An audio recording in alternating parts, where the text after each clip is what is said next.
So we got the boat all blasted in the garage. I had to use a little bit coarser media than I would have liked to use on thin aluminum. It's got a hell of a profile in it. But we were just careful with it. So I don't know, the basic plan here is probably cut this maybe forward some, move the windshield frame forward. Here's the front corner of the windshield frame.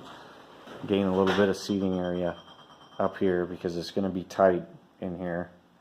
That's all going to have to get fixed over there. Obviously, we could have blasted on that filler all day and not got it all out. So it might just get cut right out and replaced. These cubbies on the side got to get cut out, removed, and we got to reskin the whole transom, which I planned on doing anyway because it's littered with holes, and I want to come all the way up to the top of the gunnels and go across. So I may just skin right over top of that with a thicker piece and leave that thing right in place. I want to tie across the back here. I want to, now that I know the basic layout of the boat, before I do a whole bunch of welding down here on the floor, because we're going to be welding aluminum in between all those ribs. We're going to add another skin, at least in the entire engine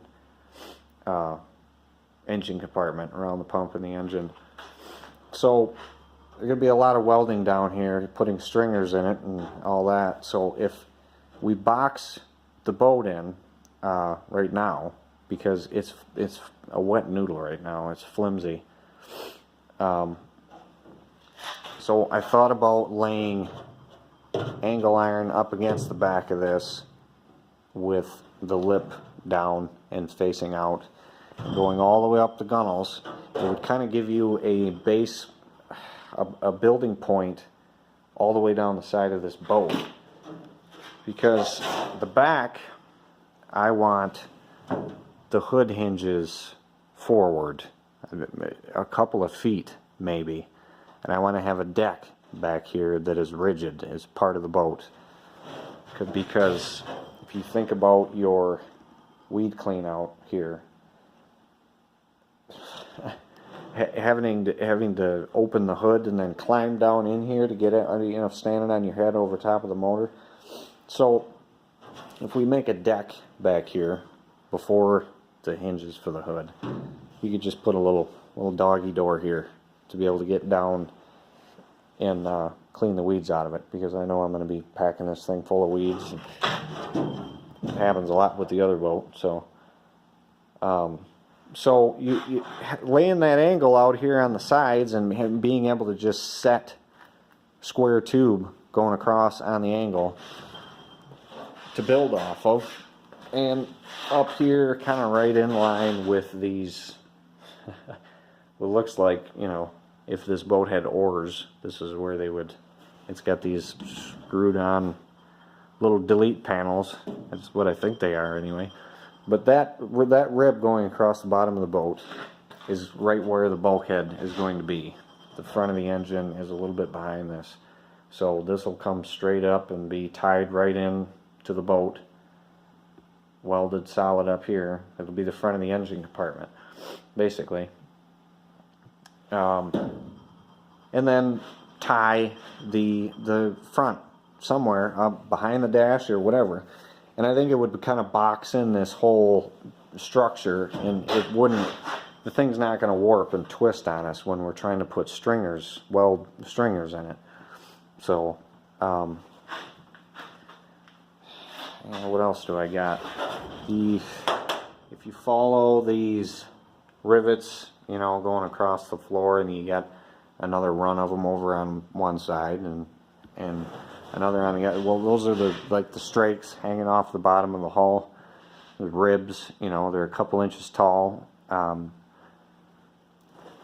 one in the center here, I think, I'm sure actually, has got to be completely removed now that I've done some research. I found a guy on a forum that was using a similar hull to this and using a jet ski, pump and engine, and he had all sorts of cavitation issues that ended up, he realized, stemmed from leaving that center rib in place. So it'd be a lot better anyway. You got this thing hanging down right in the very center of the boat where we're going to be, bouncing off logs and going in too shallow water with. We don't want that thing on there anyway. And the advantage it might have is we may be able to go from the inside of this strake all the way across the bottom of the hull to the inside of the other one with the UHMW and do it in one piece. Bend it around the bottom of the hull.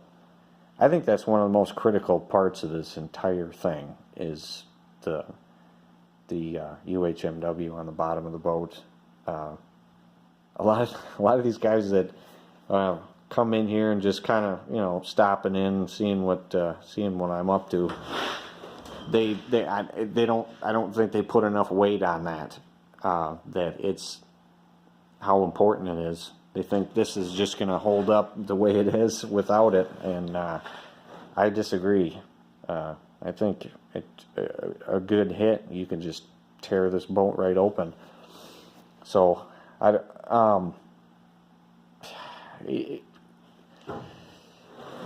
long as we can, I guess as far up as we can get away with running that. I mean, hopefully if you follow the inside of these strakes, you can kind of follow it all the way up and terminate right at, up there somewhere. I just don't know if I need to run the stuff on the outside of those strakes rather than just across the inside. I don't think that out there is going to matter all that much. I think we're going to be contacting everything with this keel, which is obviously also going to have to be reinforced. Going down the center to beef the keel up. So I don't know, just kind of a rough look over of it. I think that's my rough plan. Is before we get crazy putting a lot of heat in it, is maybe trying to box this thing in. And obviously just tying across the top isn't going to do it.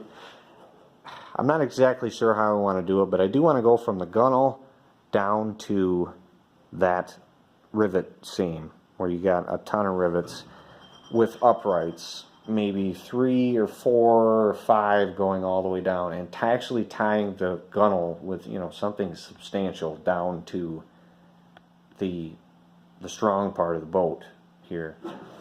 So whether it just be flat bar or angle iron or something, but whatever we can do to make the boat so it doesn't come out the other end with a big twist in it. So yeah, I think that about covers it on this one. So hopefully the next time you see this thing, I don't know, maybe I'll have some square tube and some angle iron in it, and it can look a little bit more exciting than this. So yeah, thanks for watching.